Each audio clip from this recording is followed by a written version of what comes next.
sore, ibu muda ini digelandang ke Polsek Kampar lantaran tega menganiaya anak kandungnya hingga meninggal dunia. Korban yang masih berusia 3,5 tahun ini dianiaya pelaku yang juga warga desa Rumio, Kampar Riau hanya karena rewel. Ini bermula saat pelaku yang sedang mencuci piring terganggu dengan tangisan rewel korban yang bermain busa sabun di kamar mandi.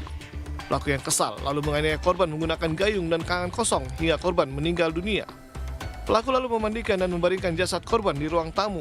Suami pelaku yang baru pulang kerja curiga anaknya meninggal tidak wajar lalu melapor ke polisi. Hasil otopsi jasad menunjukkan korban meninggal akibat penganiayaan hingga pelaku akhirnya mengakui perbuatannya. Dari tangan pelaku disita barang bukti baju korban dan gayung yang digunakan pelaku menganiaya korban. Atas perbuatan kejinya, pelaku kini mendekam di sel tahanan Polsek Kampar dan diancam hukuman di atas 10 tahun penjara. Ini ada sesuatu yang sangat memprihatinkan bagi kita. Nah, untuk menyikapi ini, Kiai, bagaimana?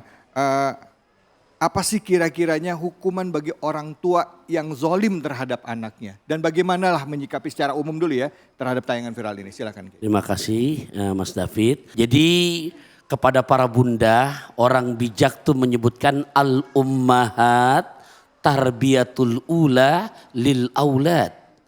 Para bunda nih adalah madrasah yang pertama untuk anak-anaknya.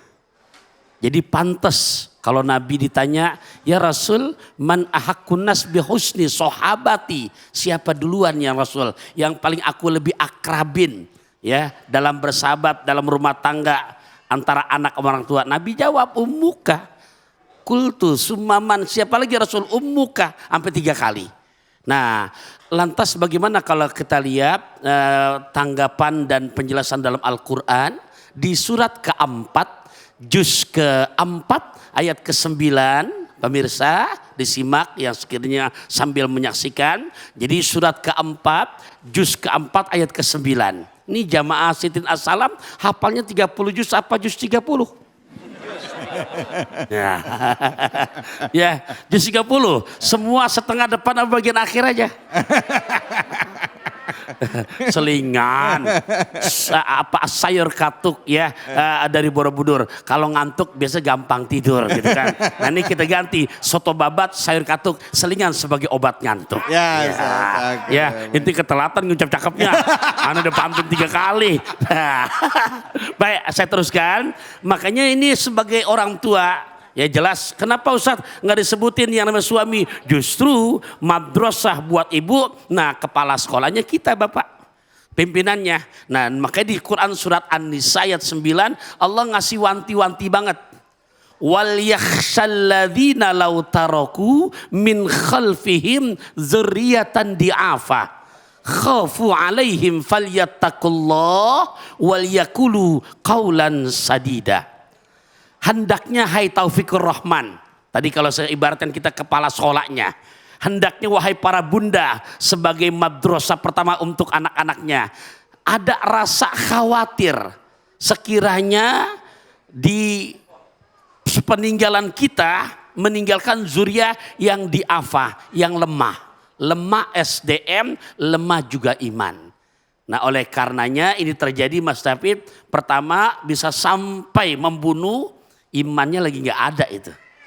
Ya, orang siapapun namanya di saat melakukan sifatnya maksiat, iman tak menempel pada hatinya. Nah, para bunda, ya, ini buat kita tolong. Apalagi para bunda nih, jangankan doa bunda, ngomelnya pun adalah doa. Apalagi sampai membunuh. Gimana saat berarti konsekuensinya? Kalau saya singkat buat bahasa pantun, ya. Ngemil colenak saat di Madinah. Cakep. Dapat terakhir rambutan nyonya ya dari orang mangga besar. Cakep. Anak adalah amanah, membunuhnya adalah tetap dosa besar. Ya, salam. Allahu Akbar. Baik, terima kasih banyak Ustadz. Sama-sama. Jadi perenungan buat kita ya Bu ya, bahwa tanggung jawab orang tua itu luar biasa. Suami tanggung jawab sama istri, istri tanggung jawab sama anak-anak sebagai seorang ibu. Baik, langsung kita simak dari guru kita Kiai Ronggolawe. Silakan Kiai. Assalamualaikum warahmatullahi wabarakatuh. Waalaikumsalam warahmatullahi wabarakatuh. ketika kita menyimak lafal wakafa bil mar'i isman ayyudayya'al mayyakut. Tadi seluruh bangsa Indonesia dipertontonkan sebuah fenomena yang betul-betul langka di hadapan kita. Begitu indah menurut mereka, tapi begitu hina ada sebagian manusia menilai. Tapi kesalahan mutlak bukan kepada manusianya.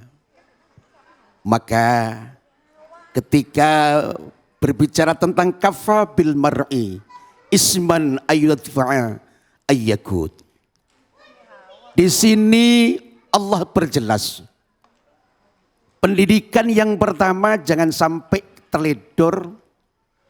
Yang pertama adalah bagaimana orang tua memberikan sikap terhadap putra dan putrinya. Sejak awal disinggung oleh guru kita, Kaitofur Rahman. Yang pertama, berbahasalah yang baik dan benar terhadap putra dan putri kita. Karena bahasa itu merupakan sebuah doa, bahasa itu merupakan sebuah munajat dan permohonan. Ketika kalimah mayyakuta akan terlintas sebuah kalimah yang sangat sakral, yaitu kalimah yang sebenarnya tidak pantas. Maka pendidikan, bahasa, dan yang saling membandingkan di antara putra dan putrinya, ini yang tidak diperkenankan. Maka dari itu, hadirnya kita di majelis ini, pemirsa iNews TV Budiman, yang pertama tanamkan sebuah akidah. Tanamkan, kuatkan akhlak dan akidah kita. Sebagai ibu dan bapak, ingat, Rasulullah telah wanti-wanti 1400 tahun yang lalu. Didiklah putra-putrimu. Ketika menyampaikan ya ayyuhalladzina amanu qu anfusakum wa ahlikum nar. Nah ini yang terjadi sekarang fenomena. Mudah-mudahan yang hadir dan seluruh pemirsa iNews TV diselamatkan. Diberikan keberkahan. Betul-betul diselamatkan dengan fenomena-fenomena yang tidak kita cintai ini. Mudah-mudahan semoga kita selalu senantiasa masih tergolong umat Rasulullah SAW, diselamatkan apapun bentuknya itu. Terima kasih. Amin. Sahabat David yang kami cintai. Alhamdulillah, terima kasih banyak Kiai Sirot Ronggolawe. Selanjutnya mari sama-sama kita simak dari Ustadz Endang, silakan Ustadz. Bismillahirrahmanirrahim. Assalamualaikum warahmatullahi wabarakatuh. Waalaikumsalam warahmatullahi wabarakatuh.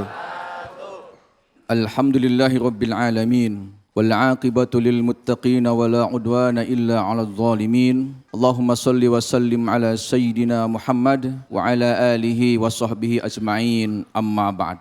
Apa kabar Bapak-bapak dan Ibu-ibu? Alhamdulillah. Baik, menanggapi kasus yang tadi disampaikan terkait dengan pembunuhan yang dilakukan oleh seorang ibu terhadap balitanya, saya mengutip apa yang diceritakan oleh Umar bin Khattab. Ja'a rajulun ila amiril mu'minin. Umar ibn Khattab yashku an uquq ibnihi. Jadi ada seorang laki-laki, seorang sahabat yang kemudian datang kepada Khalifah Umar bin Khattab. Yashku, dia mengadu tentang ukuk. Ukuk itu adalah kedurhakaan yang dilakukan oleh anaknya.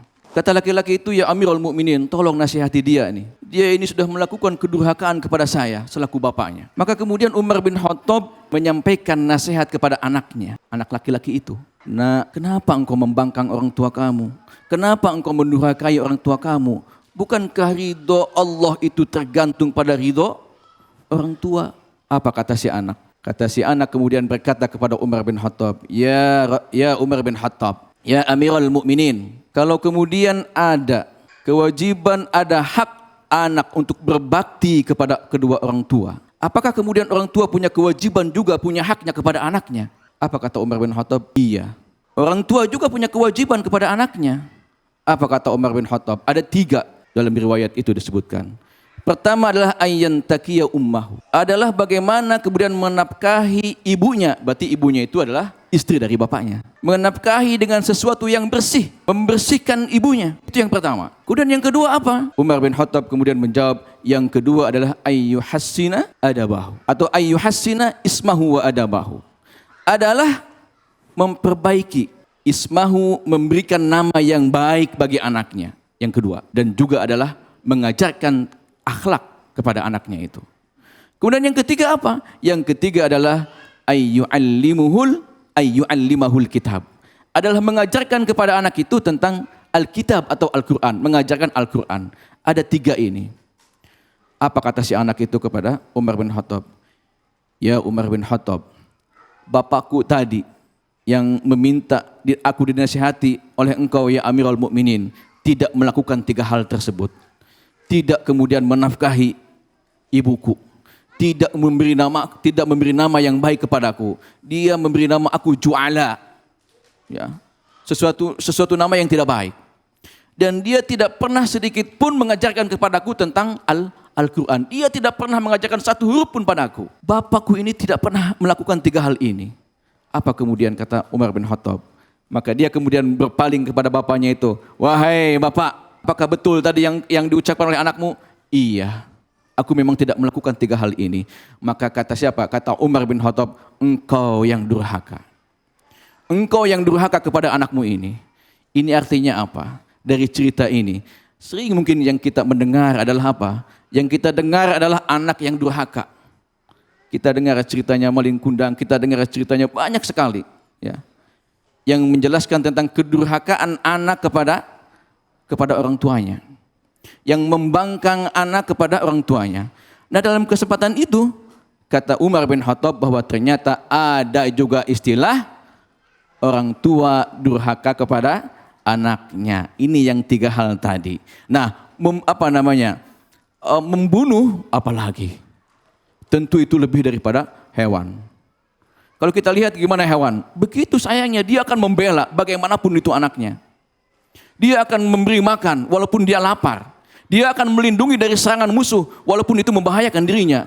Itu hewan, itu harimau. Harimau makhluk yang paling ganas. Apalagi kemudian ini manusia, seorang ibu tega membunuh, tentu lebih daripada dosa besar, ya, al-kabair. Demikian. Terima kasih. Baik, alhamdulillah, terima kasih banyak guru-guruku.